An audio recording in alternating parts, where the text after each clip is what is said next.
Game one of Divisional weekend in the books, and wouldn't you have it? Kansas City heading to Championship Sunday for the fifth consecutive season, following a 27-20 win over the Jacksonville Jaguars. Story doesn't fully get told by this box score. Pat Mahomes, 22 of 30, $195, 2 touchdowns, did go down with what is being reported as a high ankle sprain, but came back in the game after missing 2 drives and led the way the rest of the way. Isaiah Pacheco was leaned on, 12 attempts for 95 yards, broke off a long one. Travis Kelce is your constant as well with 98 receiving yards. As for the wagering window, backdoor cover for the money coming in at that 9.5. I'm looking at you, my guy B-Mac here, scooped up those points. That is a winner, as is the under. All right, let's dive into what we saw with the 2-time Super Bowl champ Bryant McFadden and our guy Will Brinson, CBS Sports NFL analyst. Fellas, this was a lot of Chiefs football that we've seen before, but a wrench was thrown in there in the first quarter with Pat Mahomes' ankle, the drives he missed, Henny picking up right where he left off. We'll get to all of it right now, but B-Mac, your headline coming out of this win, yet another championship Sunday here for the Chiefs is what? Pat Mahomes continues to show all of us that he is the best football player in the game right now.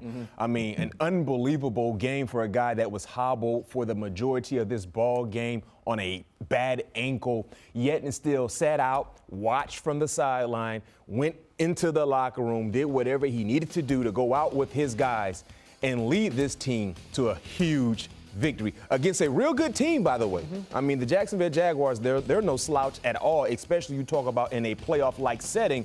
Pat Mahomes is outstanding. I mean, I think when you look at Pat Mahomes being on one leg, he's still better than the majority of the league at the quarterback position, and that's just the type of guy he is.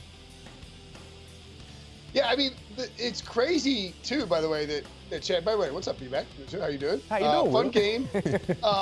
You know, it's crazy, like, you think about Chad Henne, everyone sort of forgets when they beat when the Chiefs beat the Browns a few years ago. Chad Henne had that like big onions throw that Andy Reid called to Tyreek Hill on the right side on 4th and 1 against to beat Cleveland and advance in the playoffs. This is a pretty good backup, and he proved that he is, you know, capable of stepping in. Mahomes obviously still like the best. He's going to be the MVP. 49 of 50 All-Pro, first-team All-Pro votes, which essentially indicates that he will win that award. I would like to pour one out for anyone who had Chiefs -8 or anything above 7, because you know the mathematics, the analytics have now caused us to kick the field goals first, which causes the spread not to be covered. At least some of us hopefully got Jaguars plus 10.5 when Mahomes got hurt. I do though. And, you know, look, Mahomes is incredible. Even after that ankle injury, that throw to the back of the end zone, unbelievable stuff. But now you get into a situation where you're either going to play the Bills on a neutral field or you're going to host the Bengals. And look, the Jaguars, incredible season.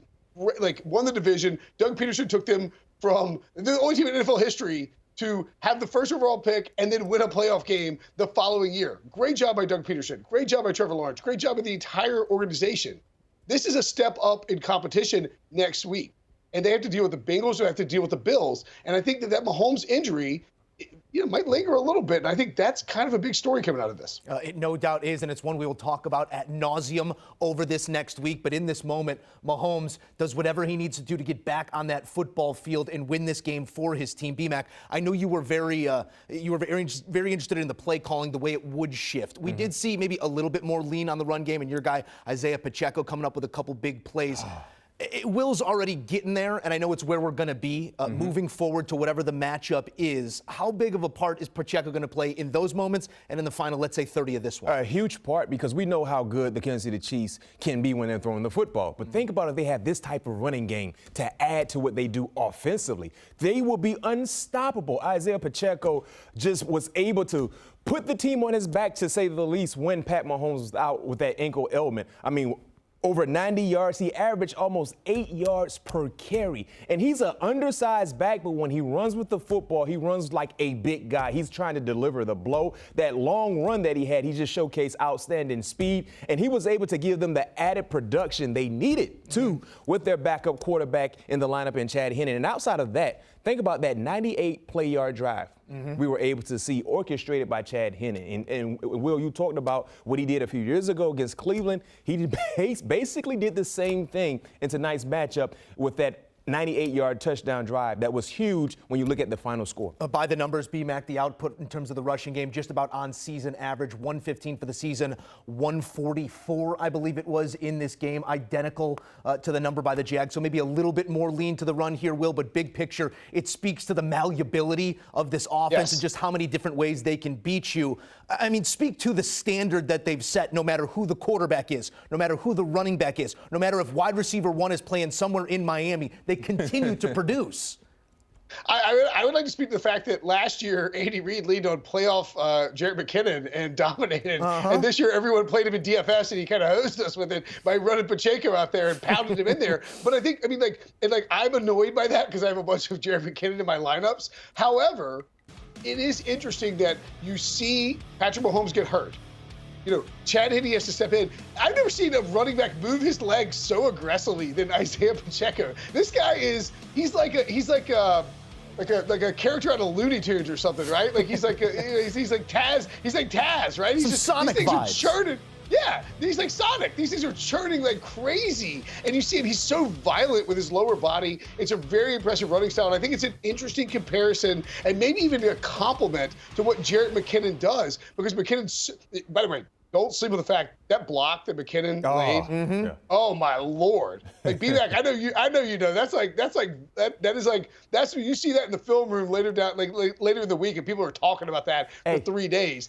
He's 5'9". He just stone cold crushed some dude, and then you have Pacheco who comes in and gets downhill. I think that's a really important facet of this offense, though, because you have McKinnon. If you're trailing, if you're losing in a playoff game, you can put McKinnon in. Great pass blocker, you could throw to him. If you're winning in a playoff game, you put Pacheco in and you run downhill on teams. And that is really, really big because it gives you, as you pointed out, Musso, some malleability in terms of your run game and your offense. And one thing, Will, I'm glad you highlighted that block because that just shows the amount of respect the players have for their star player in Pat Mahomes.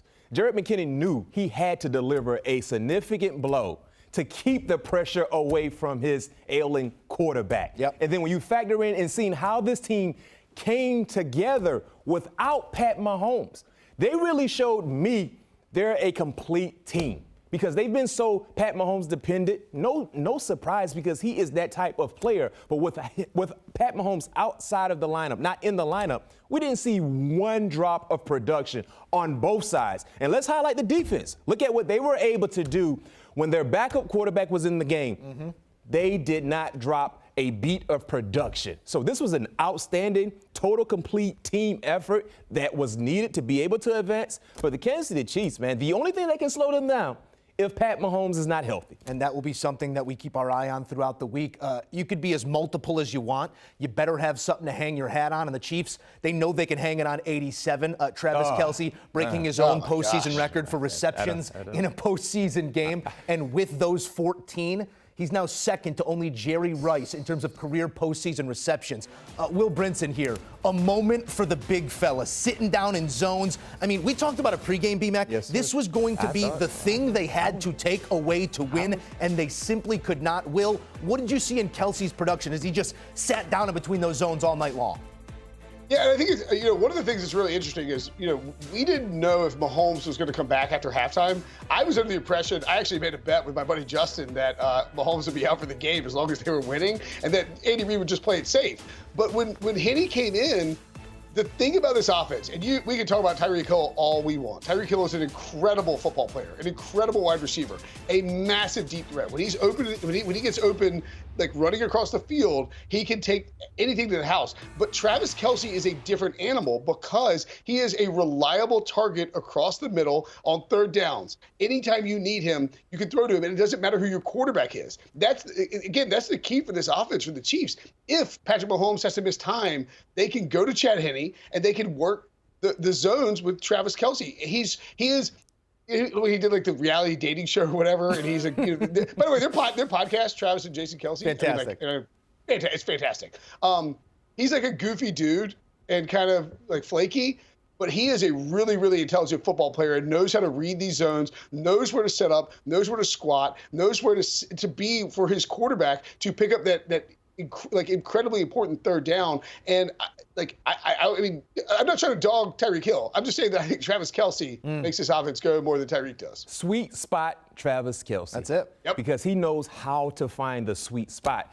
It's almost like pick or choose your poison, because if you play him man-to-man and you only devote one defender to him, that's a matchup in his favor. If you play a zone concept and he's able to read the zone before the ball is in play, he knows exactly where to go to find the sweet spot, and that relationship that he has with his quarterback is well documented as well. So you talk about having 14 major receptions, only on 17 targets. 3 passes he did not catch. Travis Kelce is en route to becoming the best tight end to ever do it. I mean, there is a case to be made there, and the numbers certainly back it up. On this night, Kelce, 14 receptions, accounts for more than half of the completed passes. He's so smooth. He is. He knows where to be. He knows what to do. Travis. And as long as that man is out there, no matter who the quarterback is, they're going to have a chance. If we're speaking about chances, Jacksonville, they had theirs in this game. Yes, 2 they fourth-quarter turnovers really snake bite them in the end. It was a red zone turnover by Jamal Agnew, just letting one squirt out of his hands there, and then Jalen Watson picking off Trevor Lawrence there in the fourth quarter. And as we really look at what this team was able to accomplish this season, it was those fourth-quarter mistakes that really took this out of their hands. Because if you're going to talk about going on the road to Kansas City and winning a football game, Patrick Mahomes not being in his best health, this was the moment for them, B-Mac. Where was the mistake? Where was the inefficiency? How did you like the way this game was called? This was a huge mistake. Agnew had a wonderful game, by the way, complete game, but you cannot turn the football over, especially in the 5-yard line, inside the 10. That was the likelihood of them scoring a touchdown was clearly likely in their favor. They were moving. And they were down 10 points. So now you're only down 3 points if you're able to get 7 on the scoreboard. And then if this was the final say-so, in my opinion, in regards to momentum that was just stolen away from Jacksonville with that huge interception by the Chiefs in the secondary. So in totality, this was a real good year. I believe they exceeded the expectations set for them based on what happened a year ago. You look at Doug Peterson, first year there in Jacksonville with a second-year quarterback, won their division. Clearly, that division seems to be in their favor moving forward. You look at the talent they have on both sides of the football, and don't forget, look at how good this offense was with the balance of Travis Etienne, Ingram, Zay Jones, Captain Kirk, Christian Kirk, as I like to call him, and then you get Calvin Ridley. Back on this team next year. And we know he's a proven number one when given the opportunity as well. So it's tough to lose this way because they were right there. They could have easily won this ball game, but they just have to find a way to win these type ball games against this type outstanding talent and just continue to stack wins on top of wins, because now they can't sneak up on anybody. We know they can play. If you ever want to make the case for the importance of coaching in this game, take a look at this franchise a year over. Will Brinson, it feels like by all estimations they are ahead of schedule. But as you sort of assess the season that was for Jacksonville, is there any other way to look at it than a glowing success? No, this is an incredible season. And by the way, I want to give a shout out all the people over at my buddy Carr's house who are watching CBS Sports HQ right now. Thank you for tuning in. Look, you know what Doug Peterson is? Doug Peterson is numb. He is not Urban Meyer. That's the only thing that matters. Urban Meyer's easily. It's not even close. It's like a slam dunk. He's the worst head coach hire in the history of the NFL. And so the Jaguars went out and hired Doug Peterson, a simply competent coach who is a professional, who knows how to approach the game the right way. And all of a sudden, Trevor Lawrence looks like the guy we knew he was at Clemson, the guy who was coming into the draft, who we knew would be good once he got to the NFL. Last season was basically his red shirt. If you were a I think the two teams for me, where you take a look at the season, you're limited, and obviously we'll see what happens later tonight. But you look at this season, and even if the season's over, you say the Jaguars and the Giants are in really, really good positions because of the coaching maneuvers that they made this offseason, the hires they made. Doug Peterson is, it's simplifying, but he's just a professional coach. He's not Urban Meyer. It's that simple.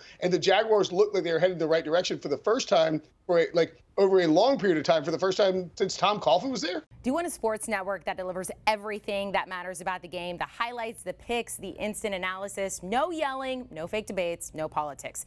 Hit the subscribe button and never miss a moment.